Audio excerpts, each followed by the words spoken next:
अब हम देखते हैं ग्रुप 16 एलिमेंट्स के फिजिकल प्रॉपर्टीज। तो उसका इलेक्ट्रॉनिक कन्फिग्रेशन क्या होगा? आउटर मोस्ट ऑर्बिट में 7 इलेक्ट्रॉन्स है तो इलेक्ट्रॉनिक कन्फिग्रेशन है NH2 NP5। अब फिजिकल स्टेट की बात करें तो fluorine and chlorine gaseous form में है, ब्रोमीन लिक्विड फॉर्म में है और आयोडीन सॉलिड फॉर्म में अवेलेबल है।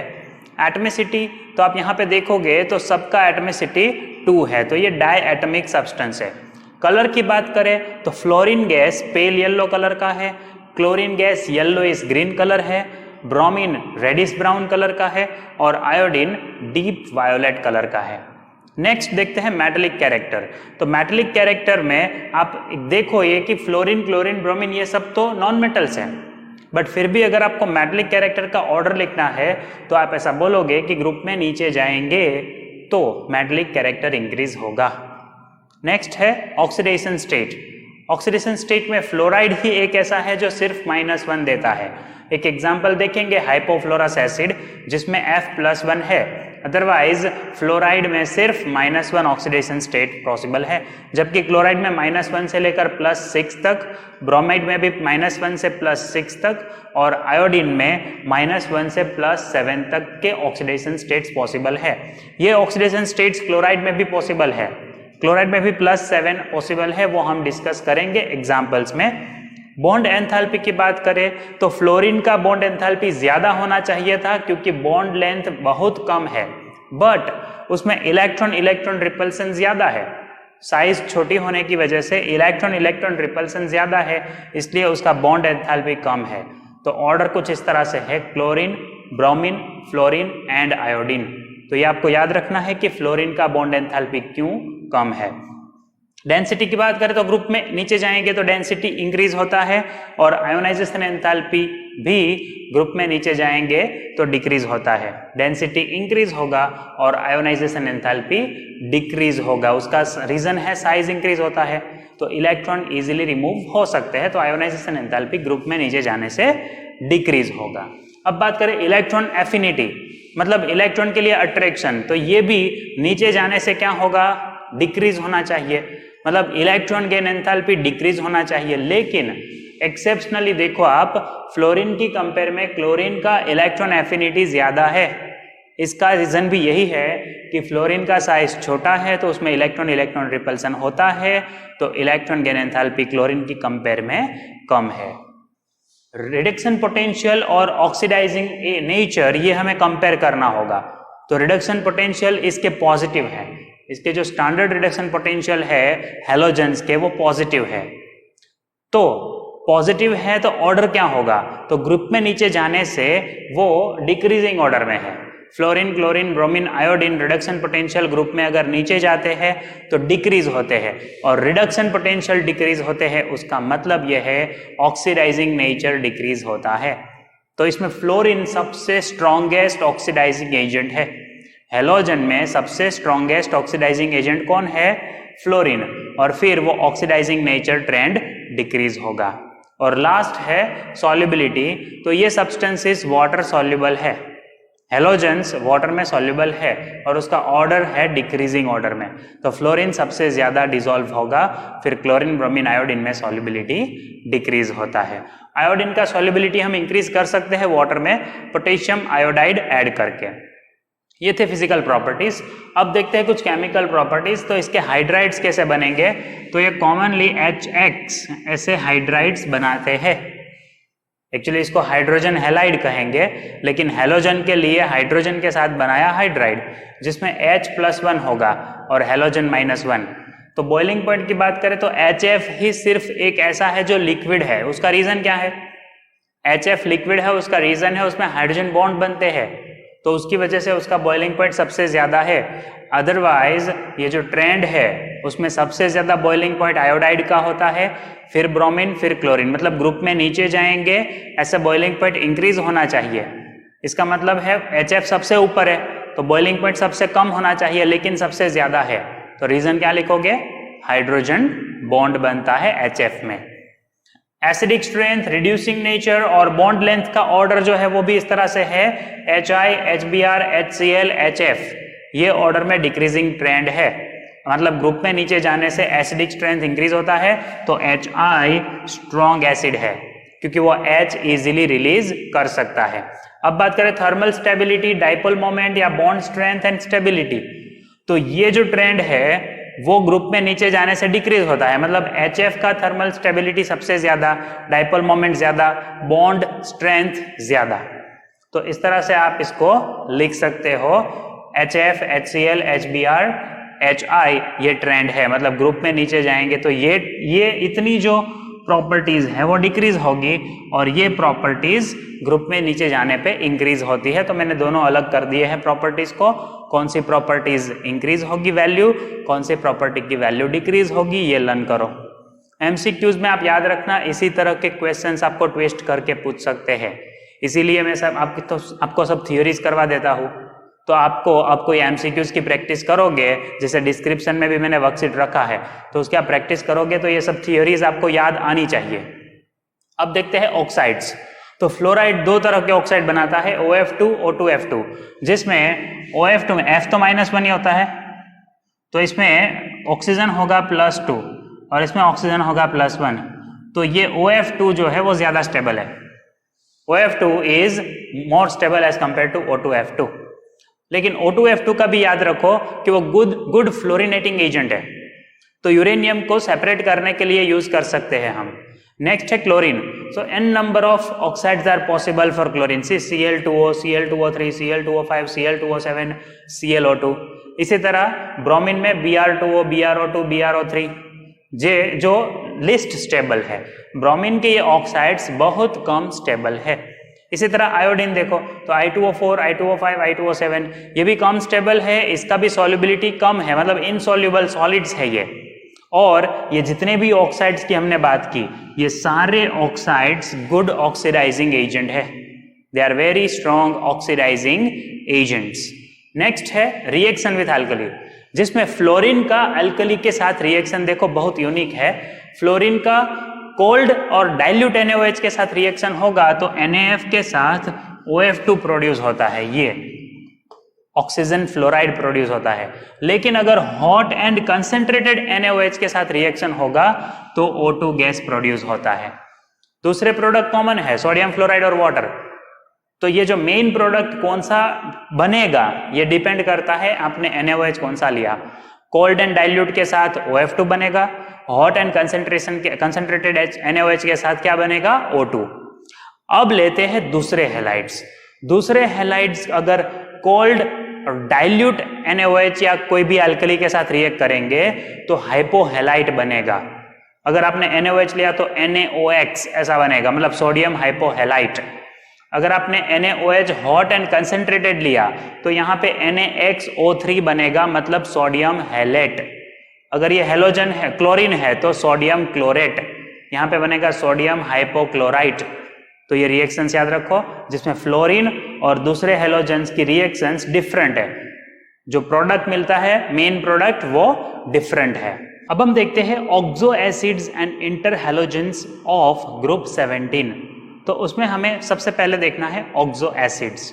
तो हेलोजन के ऑक्सो एसिड्स में 4 हेलोजन है, जिसके जो भी ऑक्सो एसिड्स बनते हैं वो हम डिस्कस करें तो फ्लोरीन सिर्फ एक ऑक्सो एसिड बनाता है HOF, जहां पे फ्लोरीन का ऑक्सीडेशन नंबर है +1।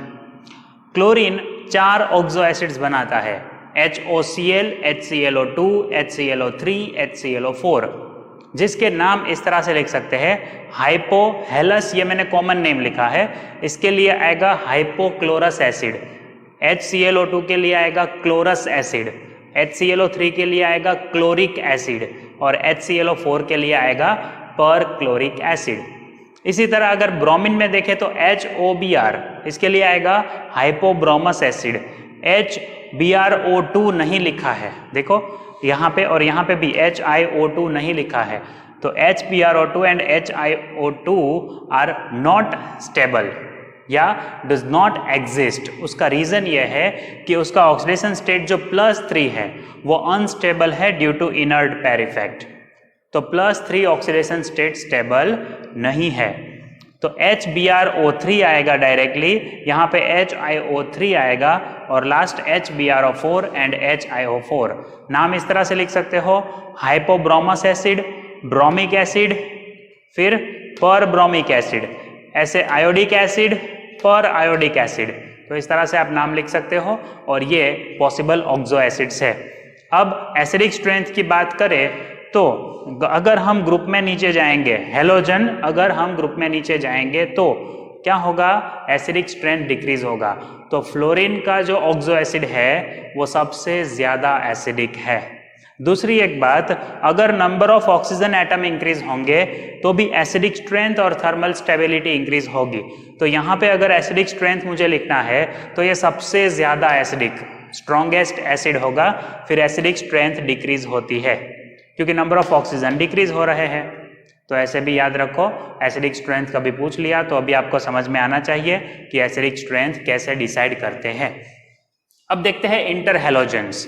तो इंटर हेलोजेंस इस तरह से बनते हैं, एक हेलोजन जैसे क्लोरीन वो दूसरे हेलोजन से रिएक्ट करेगा, तो इसको हम नाम देते हैं इंटर हेलोजन, जिसमें जो आगे वाला हेलोजन है उसका इलेक्ट्रोनेगेटिविटी कम होगा पीछे वाले हेलोजन की कंपेयर में। तो जब मैंने पीछे फ्लोरीन लिखा है तो मैं आगे सारे हेलोजन लिख सकता हूं। देखो, आपको कंफ्यूजन ना हो इसलिए ये समझ लो कि इंटर हेलोजन कैसे बनते हैं। अगर फ्लोरीन पीछे रखना है तो आगे कुछ भी रख सकते हो, क्लोरीन अगर पीछे रखना है तो आगे सिर्फ ये दो रख सकते हो, ब्रोमीन अगर पीछे रखना है तो सिर्फ आयोडीन पीछे आगे रख सकते हो। मतलब IBr बन सकता है, BrI नहीं बन सकता, ClBr ClI नहीं बन सकता, BrCl ICl ऐसा बन सकता है। तो ऊपर वाले जो एलिमेंट है उसका इलेक्ट्रोनेगेटिविटी ज्यादा है तो वो पीछे रहेंगे। देखो, जो इलेक्ट्रोनेगेटिविटी कंपैरेटिवली ज्यादा है वो पीछे रहेंगे। सो BrCl पॉसिबल है, ClBr नहीं बन सकता। सो पहला जो क्लास है XX डैश, इसमें हम देखो टोटल कितने हेलोजन लिखेंगे, inter halogens 6। But XX3 dash जो है उसमें आप देखो तो फ्लोराइड के सारे बनेंगे, मतलब ClF3, BrF3, IF3 तीनों बनेंगे, लेकिन Cl में सिर्फ एक ही बनेगा ICl3, Br भी नहीं बन सकता। इसका रीजन है इलेक्ट्रोनेगेटिविटी डिफरेंस कम है, तो 3 इलेक्ट्रॉन्स BrCl को नहीं देगा लेकिन I 3 इलेक्ट्रॉन Cl को देगा और ये मॉलिक्यूल फिर डाइमराइज होके I2Cl6 बना लेता है। अगर XX-5 की बात करें तो सिर्फ फ्लोराइड बनाते हैं और XX-7 की बात करें तो सिर्फ फ्लोराइड आयोडीन के साथ बना सकता है। तो ये पॉसिबल इंटर हेलोजेंस है। अब अगर स्ट्रक्चर देखो तो इसका स्ट्रक्चर है लीनियर XX- का, XX-3 का स्ट्रक्चर है बेंट टी शेप्ड क्योंकि लॉन पेयर की वजह से रिपल्सन होता है, जो मैंने VSEPR थियोरी में आपको समझाया है। XX-5 में स्क्वायर पिरामिडल है और XX-7 में पेंटागोनल बाई पिरामिडल स्ट्रक्चर है। ये स्ट्रक्चर सारे हमने कहाँ पे देख लिए है, केमिकल बॉन्डिंग में VSEPR थियोरी में, तो एक बार देख लो वो। अब आगे देखो ICl कहाँ है, ये इसका रिएक्शन I2 की कंपेयर में ज्यादा होता है, मतलब ये ज्यादा रिएक्टिव है। सिर्फ ये नहीं, जितने भी इंटर हेलोजेंस है यहाँ पे, जितने भी इंटर हेलोजेंस लिखे हैं वो सब ज्यादा रिएक्टिव है रिस्पेक्टिव हेलोजन से, बट फ्लोरीन को छोड़ के। जैसे मैं लिखूं IBr तो वो Br2 से ज्यादा रिएक्टिव है, ऐसे याद रखो। तो ICl is more reactive than I2। Next है ClF3 एंड BrF3। तो इसका यूज कहां पे होता है, ClF3 BrF3 they are used as fluorinating agent in production of UF6। Uranium के एनरिचमेंट में जब हमें UF6 बनाना है तो वहां पे हम इसको यूज कर सकते हैं एज अ फ्लोरिनेटिंग एजेंट। तो अब हम देखते हैं प्रिपरेशन ऑफ क्लोरीन। तो क्लोरीन की प्रिपरेशन में सबसे पहले मैंने लिया है NaCl, जिसका ऑक्सीडेशन होता है इन प्रेजेंस ऑफ MnO2, तो हमें क्लोरीन गैस मिलता है। क्लोराइड का ऑक्सीडेशन होता है और क्लोरीन गैस मिलता है। साथ में बाई प्रोडक्ट्स है NaHSO4, MnCl2 and water. Next process है वेल्डेंस प्रोसेस। यहाँ पे हम MnO2 का प्रोसेस HCl के साथ कराएंगे तो इसमें HCl का ऑक्सीडेशन होगा, तो Cl- कन्वर्ट होगा Cl2 में। याद रखो MnO2 मैंगनीज डाइऑक्साइड की प्रेजेंस में HCl का होगा ऑक्सीडेशन, तो MnCl2 बनेगा, मतलब Mn का हुआ reduction. So MnO2 is a good oxidizing agent जो क्लोराइड का ऑक्सीडेशन करता है Cl2 में। नेक्स्ट है डिकॉन्स प्रोसेस, ये भी बहुत इंपॉर्टेंट है। सरफेस केमिस्ट्री में हमने देखा था कैटालिस्ट के एग्जाम्पल में कि क्यूप्रिक क्लोराइड यूज होता है क्लोरीन की प्रिपरेशन में, जिसको कहते हैं डिकॉन्स प्रोसेस। कैसे होता है reaction? HCl react with O2, so chloride get oxidized in presence of cupric chloride at 400 degree Celsius. So reaction याद रखो, HCl O2 के साथ रिएक्ट होगा तो Cl2 और वाटर प्रोड्यूस होता है। और लास्ट प्रोसेस है NaCl, लिक्विड NaCl का इलेक्ट्रोलाइसिस करना है नेल्सन सेल में। तो इलेक्ट्रोलाइसिस होगा तो हमें कैथोड पे मिलेगा सोडियम और एनोड पे मिलेगा क्लोरीन। ये कहाँ मिलेगा? एनोड पे। तो क्लोरीन गैस इस तरह से प्रोड्यूस हो सकता है। तो ये 4 मेथड से प्रिपरेशन के। अब हम देखते हैं इसकी प्रॉपर्टीज। तो सबसे पहला प्रॉपर्टी देखो कि ये क्लोरीन गैस वाटर के साथ रिएक्ट होगा तो HCl रिलीज करेगा और बनेगा HOCl। इसको क्या नाम देंगे? इसका कुछ तो नाम रखना पड़ेगा, हाइपोक्लोरस एसिड। ये हाइपोक्लोरस एसिड है, ठीक है। अब ये हाइपोक्लोरस एसिड का अगर डिकम्पोजिशन होगा तो HCl रिलीज होगा और नेसेंट ऑक्सीजन बनेगा, जो रेडिली प्रिपेयर हुआ है ऑक्सीजन सिंगल एटॉमिक फॉर्म में है। तो इसको कहते हैं नेसेंट ऑक्सीजन, जो हाईली रिएक्टिव है, हाईली ऑक्सीडाइजिंग है। तो किसी कलर्ड मैटर, किसी डाई के कांटेक्ट में अगर वो आता है तो उसको कलरलेस कर देगा। जैसे कपड़े पे अगर कलर डाई लग गया है और वो हमें रिमूव करना है तो हम उसमें ये ऐड कर सकते हैं क्लोरीन गैस। तो उसका क्या होगा? पहले हाइपोक्लोरस एसिड बनेगा, फिर नेसेंट ऑक्सीजन रिलीज करेगा और वो कलर्ड मैटर के साथ रिएक्ट करेगा। तो इस तरह से कलरलेस हो जाएगा वो मैटर, मतलब कपड़े जो है उसपे से कलर हटाने के लिए इसको यूज कर सकते हैं। पेपर में से कलर हटाना है, वुड में से कलर हटाना है, तो वहां पे हम एज अ ब्लीचिंग एजेंट इसको यूज कर सकते हैं। तो इसका देखो एक यूज हो गया, it is used as a bleaching agent. Next है H2 react with Cl2 in presence of sunlight, मतलब उसमें अल्ट्रावायोलेट रेडिएशन आता है। तो अल्ट्रावायोलेट रेज के प्रेजेंस में H2Cl2 के साथ रिएक्ट करेंगे। कैटालिस्ट इसमें चाहिए चारकोल, तो चारकोल कैटालिस्ट के साथ रिएक्शन होगा तो HCl बनेगा। H2 react with Cl2 produces HCl। Next है KBr और Ki के साथ इसका डिस्प्लेसमेंट रिएक्शन। देखो क्लोरीन ग्रुप में अपने से जो नीचे है उसका डिस्प्लेसमेंट कर सकता है, ऊपर है उसका नहीं कर सकता। मतलब मैंने यहाँ पे अगर KF लिखा, पोटेशियम फ्लोराइड, तो उसका ऑक्सीडेशन नहीं कर सकता, लेकिन ब्रोमाइड और आयोडाइड का ऑक्सीडेशन क्लोराइड कर सकता है, क्लोरीन। तो क्लोरीन गुड ऑक्सीडाइजिंग एजेंट है, ऐसा भी आप बोल सकते हो। तो Br हो गया Br2, I- हो गया I2। तो ये K के साथ Cl ने रिएक्शन कर लिया, KCl। तो यहाँ पे Cl2 ने क्या किया? ब्रोमाइड और आयोडाइड का ऑक्सीडेशन किया।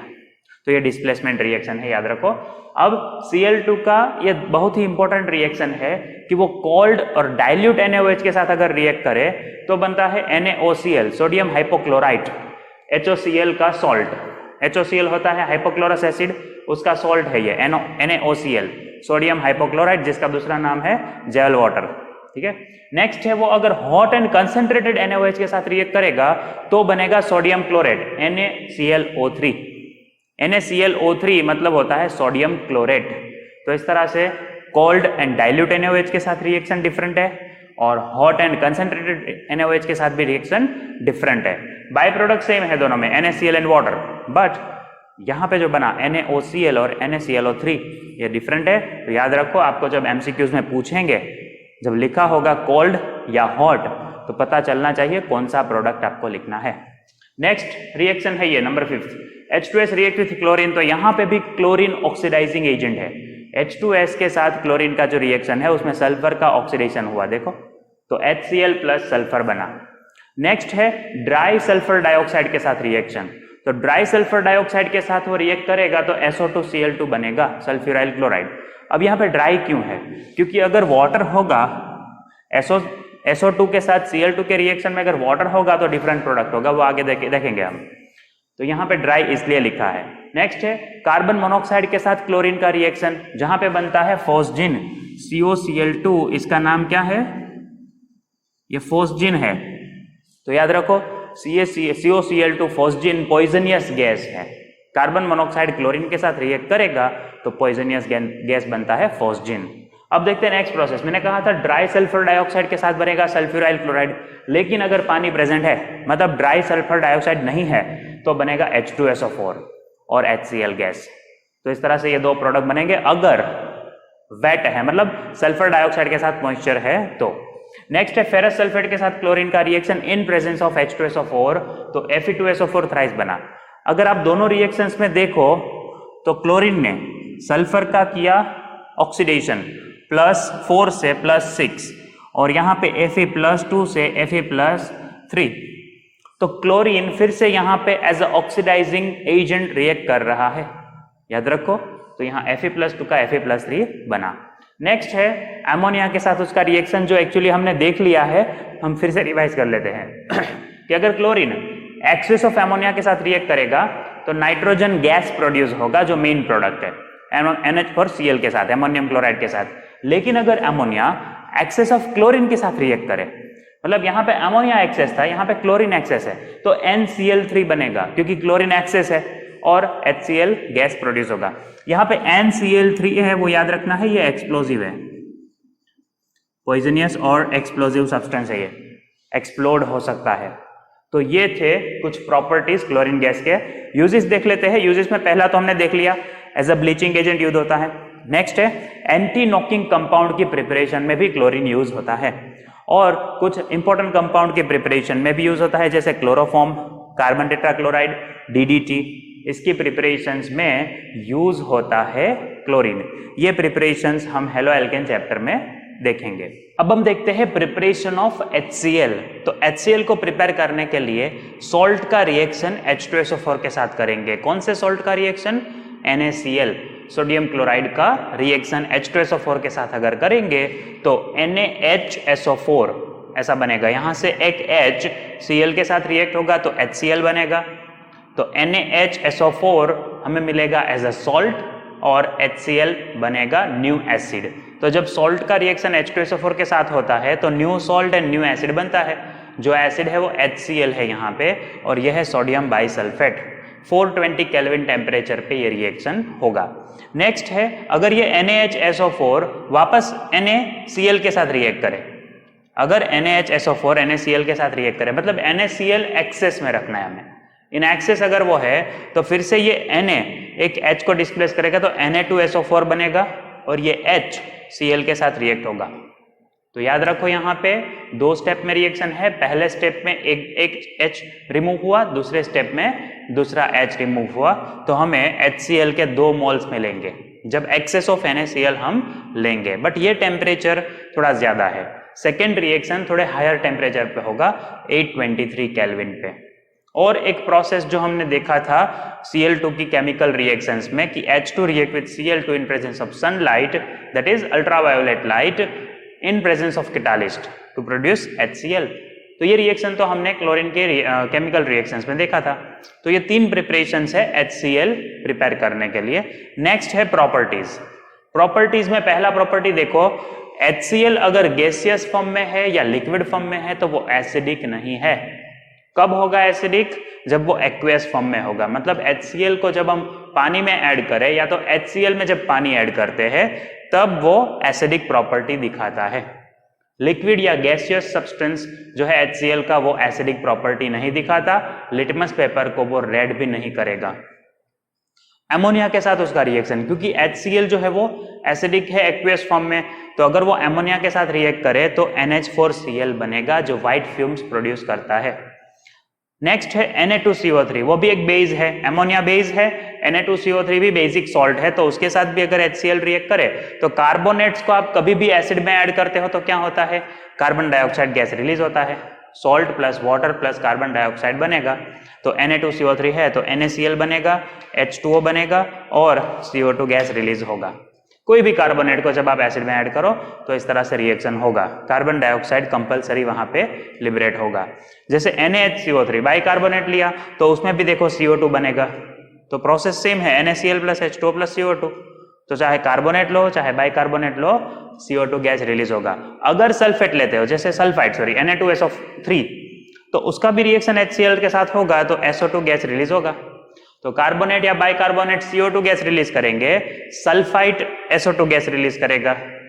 NaCl प्लस H2O तो कॉमन है, सॉल्ट प्लस वाटर तो बनेगा ही, साथ में गैस कौन सा प्रोड्यूस हुआ वो आप याद रखो। अब हम देखते हैं यूजेस ऑफ HCl। तो पहला यूज है टेक्सटाइल एंड डाइंग इंडस्ट्री में, सेकेंड यूज है उसका in preparation of chlorides and chlorine.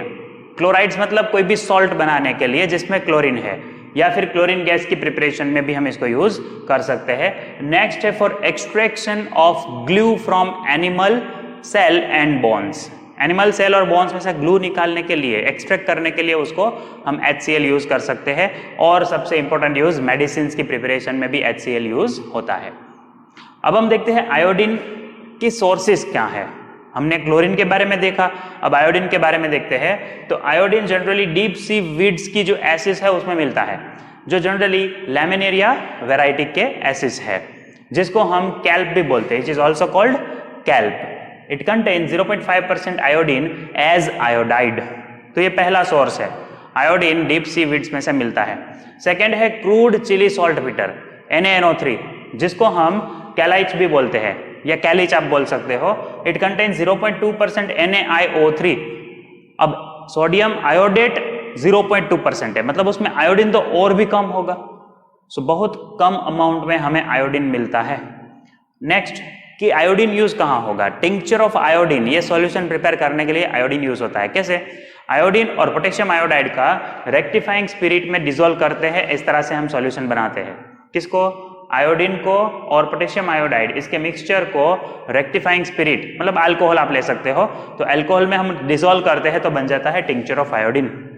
अगर इसका परसेंटेज कम है तो हम एज अ एंटीसेप्टिक यूज कर सकते हैं, लेकिन अगर परसेंटेज ज्यादा है तो एज अ डिसइंफेक्टेंट भी इसको यूज कर सकते हैं। अब हम देखते हैं ग्रुप 18 एलिमेंट्स की फिजिकल प्रॉपर्टीज। तो ग्रुप 18 में नोबल गैसेस है और उसका इलेक्ट्रॉनिक कॉन्फ़िगरेशन है NH2NP6, क्योंकि आउटर मोस्ट ऑर्बिट में 8 इलेक्ट्रॉन्स है, इसीलिए ये सबसे ज्यादा स्टेबल है और उसको हम कहते हैं नोबल गैस या फिर इनर्ट गैस। अब देखते हैं एबंडेंस। तो अगर 1% एयर में हम इसका एबंडेंस देखें तो वो डिक्रीजिंग ऑर्डर में है, जिसमें आर्गन सबसे ज्यादा है। अब बात करें एटमिसिटी की, तो एटमिसिटी देखो Cp/Cv रेशियो जो है पॉइजन रेशियो वो 1.66 है। 1.66, 1.67 इतना फ्लक्चुएट होता है। उसका मतलब ये है कि ये मोनो एटमिक है। Noble gases are mono atomic. Next देखें तो melting point and boiling point, तो वो हीलियम से लेकर रेडोन तक आप देखो तो इंक्रीजिंग ऑर्डर में है। सो ग्रुप में नीचे जाने से जो मेल्टिंग पॉइंट और बॉइलिंग पॉइंट है वो इंक्रीज होते हैं। एटमिक रेडियस वो भी इंक्रीज होगा going down the group, density वो भी इंक्रीज होगा going down the group, and solubility in water तो वो बहुत कम सॉल्युबल है, बट सॉल्युबिलिटी अगर ग्रुप में नीचे जाएंगे तो इंक्रीज होगा। अब अगर बात करें लिक्विफिकेशन की, तो एक्सट्रीमली डिफिकल्ट है नोबल गैसेस को लिक्विफाई करना। रीजन, इसका जो क्रिटिकल टेम्परेचर है बहुत कम है, तो इसको हम लिक्विफाई नहीं कर सकते। नेक्स्ट है आयोनाइजेशन एंथैल्पी। तो इसका आयोनाइजेशन एंथैल्पी भी बहुत ज्यादा है क्योंकि उसका ऑक्टेट कंप्लीट है, तो इलेक्ट्रॉन हम उसमें से नहीं निकाल सकते इजीली। बट अगर ग्रुप में नीचे जाते हैं तो ये जो वैल्यू है वो थोड़ा डिक्रीज होता है, तो डिक्रीजिंग टेंडेंसी आप लिख सकते हो गोइंग डाउन द ग्रुप। और बात करें इलेक्ट्रॉन एफिनिटी की, तो वो तो पॉसिबल ही नहीं है, ऑलमोस्ट आप लिखोगे 0। रीजन है ऑक्टेट कंप्लीट है, तो ना तो इलेक्ट्रॉन देंगे ना तो इलेक्ट्रॉन लेंगे।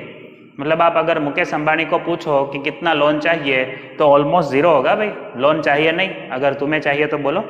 तो ऐसे इसका इलेक्ट्रॉन एफिनिटी कैसा है? 0 है। ग्रुप 18 का इलेक्ट्रॉन एफिनिटी 0 है। अब अगर बात करें प्रोडक्शन की, जेनॉन की, हाँ बोलोगे सर यहाँ पे आपने बोला कि कोई कंपाउंड नहीं बनेंगे नोबल गैस के, बट जेनॉन जो ग्रुप में बहुत नीचे है, तो मैंने कहा ना आयोनाइजेशन एंथैल्पी डिक्रीजिंग है, तो यहाँ आयोनाइजेशन एंथैल्पी कम हो जाता है, मतलब वो रिएक्ट कर सकता है, बट वो भी किसके साथ? सिर्फ फ्लोरीन के साथ। जेनॉन सिर्फ फ्लोरीन के साथ जेनॉन फ्लोराइड्स बनाएगा, तो जेनॉन के कंपाउंड्स है, जेनॉन का प्रिपरेशन नहीं है, याद रखना। जेनॉन का रिएक्शन है फ्लोरीन के साथ, तो बनेंगे जेनॉन फ्लोराइड्स। अब इसको प्रिपेयर कैसे करेंगे? तो एक्सेस ऑफ जेनॉन लेंगे तो फ्लोरीन के साथ बनेगा XeF2 by this temperature 673 kelvin and 1 bar. तो यहाँ पे हमने xenon एक्सेस में लिया। नेक्स्ट देखते हैं 1:5 रेशियो लेंगे तो 873 केल्विन और 7 बार प्रेशर पे XeF4 बनेगा। 1:20 प्रोपोर्शन लेते हैं, मतलब इसमें फ्लोरीन बहुत ज्यादा लिया हमने, तो XeF6 बनेगा, जिसमें हमने टेम्परेचर 573 रखा और प्रेशर ज्यादा रखा है 60 to 70 बार प्रेशर। तो इस तरह से हम XeF6 बना सकते हैं। और लास्ट देखते हैं XeF4 में से XeF6 बन सकता है, कैसे? तो O2F2 के साथ रिएक्शन करेंगे तो XeF6 बनेगा और ऑक्सीजन गैस रिलीज होगा। तो इस तरह से हम XeF2, XeF4, XeF6 प्रिपेयर कर सकते हैं। अब अगर उसके हम ज्योमेट्री देखें तो XeF2 लीनियर मॉलिक्यूल है, 3 लोन पेयर है, उसकी वजह से स्ट्रक्चर आप देखो तो लीनियर है। अगर बात करें XeF4 तो वो स्क्वायर प्लेनर है, टेट्राहेड्रल नहीं दिखाना है, ये स्क्वायर प्लेनर है क्योंकि 2 लोन पेयर्स है, उसकी वजह से स्क्वायर प्लेनर स्ट्रक्चर ज्यादा स्टेबल है। और XeF6, अब आप XeF6 ऐसा देख के आप बोलोगे कि सर SF6 के जैसे ये ऑक्टाहेड्रल होगा, SF6 हम लिखते हैं ऑक्टाहेड्रल, तो बोलेंगे ये भी ऑक्टाहेड्रल होगा, बट नहीं, ये ऑक्टाहेड्रल नहीं है, एक लोन पेयर है इसमें। तो ये एक लोन पेयर है, उसकी वजह से ये होता है डिस्टोर्टेड ऑक्टाहेड्रल। तो अब हम देखें xenon कंपाउंड के कुछ रिएक्शंस। तो xenon फ्लोराइड रिएक्ट करता है पेंटाफ्लोराइड के साथ। जैसे XeF2 PF5 के साथ रिएक्ट करेगा तो एक फ्लोराइड आयन PF5 के साथ रिएक्ट करके PF6 माइनस कॉम्प्लेक्स बनेगा और XeF प्लस कॉम्प्लेक्स बनेगा। और इस तरह से हमें जो प्रोडक्ट मिलता है उसमें एक पॉजिटिव और एक नेगेटिव कॉम्प्लेक्स है। उसी तरह XeF4 SbF5 मतलब एंटीमनी फ्लोराइड के साथ रिएक्ट करेगा तो SbF6 माइनस कॉम्प्लेक्स बनेगा और XeF3 प्लस कॉम्प्लेक्स बनेगा। तो इस तरह से आप देखो xenon फ्लोराइड में से एक फ्लोराइड पेंटाफ्लोराइड कंपाउंड के साथ रिएक्ट करके नेगेटिव कॉम्प्लेक्स देता है और खुद पॉजिटिव कॉम्प्लेक्स बन जाता है। तो ये पहला रिएक्शन था। दूसरा रिएक्शन है हाइड्रोलिसिस। जैसे अगर XeF4 का हाइड्रोलिसिस करेंगे तो xenon मिलेगा, xenon ऑक्साइड मिलेगा और hydrogen fluoride and fluorine gas release होगा। तो ये पहला रिएक्शन था। दूसरा रिएक्शन है XeF6 का, तो उसमें हम देखो 3 तरह से हाइड्रोलिसिस हो सकता है, पार्शियल हाइड्रोलिसिस या कंप्लीट हाइड्रोलिसिस। पार्शियल हाइड्रोलिसिस का मतलब ये है कि 6 फ्लोराइड है, उसमें से या तो 2 फ्लोराइड जाएंगे हाइड्रोजन के साथ या तो 4 फ्लोराइड जाएंगे। तो 2 फ्लोराइड या 4 फ्लोराइड रहेंगे। फॉर एग्जाम्पल अगर हमने H2O लिया तो 2 हाइड्रोजन के साथ 2 फ्लोराइड जाएंगे तो मिलेगा 2HF। उसी तरह अगर 2H2O लिया तो 4 हाइड्रोजन के साथ 4 फ्लोराइड जाएंगे तो मिलेगा 4HF। बचे कितने? यहाँ पे 4 फ्लोराइड बचे तो XeF4, लेकिन वाटर का एक ऑक्सीजन आएगा साथ में तो XeOF4 मिलेगा। उसी तरह यहाँ पे 4 हाइड्रोजन 4 फ्लोराइड लेंगे तो 2 फ्लोरीन बचेंगे तो XeF2 और वाटर के 2 ऑक्सीजन आएंगे तो XeO2F2। तो ऐसे हमें xenon ऑक्सीफ्लोराइड कंपाउंड मिलते हैं। लेकिन अगर कंप्लीट हाइड्रोलिसिस होगा, जैसे 3 मॉलिक्यूल वाटर के हैं, तो हमें xenon ऑक्साइड मिलेगा क्योंकि तीनों फ्लोराइड हाइड्रोजन के साथ चले जाए, 6 फ्लोराइड जितने भी है सारे फ्लोराइड हाइड्रोजन के साथ चले जाएंगे। नेक्स्ट है xenon फ्लोराइड्स रिएक्ट करते हैं ग्लास के साथ और ग्लास वेसल्स में, इसीलिए हम उसको स्टोर नहीं कर सकते। जैसे आप देखो XeF6 का रिएक्शन सिलिका के साथ करें तो XeOF4 बना और सिलिकॉन 4 फ्लोराइड ले लेगा। फिर से अगर ये XeOF4 सिलिका के साथ रिएक्ट करे तो फिर से सिलिकॉन 4 फ्लोराइड लेंगे और मिलेगा XeO2F2। अगर फिर से ये रिएक्ट करे सिलिका के साथ तो मिलेगा फाइनली सिर्फ ऑक्साइड XeO3 और सिलिकॉन टेट्राफ्लोराइड। अब ये XeO3 फ्लोराइड के साथ सिलिका के साथ रिएक्ट नहीं कर सकता। तो इस तरह से सिलिका के साथ मतलब ग्लास के साथ xenon फ्लोराइड कंपाउंड रिएक्ट करते हैं, इसीलिए हम उसको ग्लास वेसल्स में स्टोर नहीं कर सकते। अब हम देखते हैं ये जो xenon ऑक्सीफ्लोराइड बना उसका स्ट्रक्चर कैसा होगा। जैसे XeOF4, तो XeOF4 का स्ट्रक्चर कैसा है देखो, स्क्वायर पिरामिडल है। मतलब यहाँ पे ये एक स्क्वायर बना, आप देख सकते हो, और ऊपर पिरामिड बना। तो ये स्ट्रक्चर स्क्वायर पिरामिडल है, ऑक्टाहेड्रल नहीं है। ये जो है वो लॉन पेयर है, तो लॉन पेयर को हम हाइब्रिडाइजेशन के लिए कंसीडर करेंगे। जैसे इसका हाइब्रिडाइजेशन है sp3d2, बट इसमें अगर आप स्ट्रक्चर की बात करोगे, ज्योमेट्री की बात करोगे, तो वो है स्क्वायर पिरामिडल। और XeO3 में आप हाइब्रिडाइजेशन लिखोगे sp3, बट आप उसका स्ट्रक्चर टेट्राहेड्रल नहीं लिखोगे, उसका स्ट्रक्चर है पिरामिडल, क्योंकि लॉन पेयर को हम स्ट्रक्चर में कंसीडर नहीं करते। तो पिरामिडल स्ट्रक्चर है अमोनिया जैसा। हाइब्रिडाइजेशन कौन सा होगा? sp3। अब आगे देखते हैं यूजेस ऑफ नोबल गैस। तो उसमें हम सबसे पहला नोबल गैस लेते हैं हीलियम। तो इसका यूज आपको पता है, हमने सॉल्यूशन चैप्टर में पढ़ा था। हेनरीज लॉ के हिसाब से अगर हमें सॉल्युबिलिटी डिक्रीज करना है ऑक्सीजन का ब्लड में तो हम हीलियम ऐड करते हैं। तो सी डाइवर्स इसका यूज कर सकते हैं। नेक्स्ट यूज देखते हैं नियोन का। तो वो यूज होता है डिस्चार्ज लैम्प और साइन बोर्ड में, और उसका दूसरा यूज है botanical garden and green houses में। उसका क्या रीजन है? वो यूज होता है बोटनिकल गार्डन और ग्रीन हाउस में क्योंकि वो प्लांट का ग्रोथ फास्ट करता है। इसका रीजन क्या है? वो क्लोरोफिल फॉर्मेशन को एक्सेलरेट करता है। तो क्लोरोफिल अगर फास्ट बनेंगे तो प्लांट का ग्रोथ फास्ट होगा, तो इसलिए नियोन यूज होता है बोटनिकल गार्डन और ग्रीन हाउस में। थर्ड यूज है आर्गन का। इलेक्ट्रिक बल्ब में यूज होता है, मेटलर्जी में यूज होता है टू प्रोवाइड इनर्ट एटमॉस्फेयर। और फोर्थ यूज है रेडोन का। रेडोन यूज होता है कैंसर ट्रीटमेंट में। ये एक रेडियो एक्टिव मैटर है, तो इसमें से जो रेडिएशन निकलता है वो कैंसर सेल्स को मारने में यूज होता है। तो अब मैंने पूरा चैप्टर आपको समझा दिया है विद थ्योरीज। तो अब एमसीक्यू का प्रिपरेशन करने के लिए मैंने आपको डिस्क्रिप्शन में दिया है वर्कशीट। तो वर्कशीट डाउनलोड कीजिए और सारे एमसीक्यू की प्रैक्टिस कीजिए, क्योंकि इनऑर्गेनिक केमिस्ट्री का बेस्ट प्रैक्टिस थ्योरी के बाद एमसीक्यू सॉल्व करने से होता है।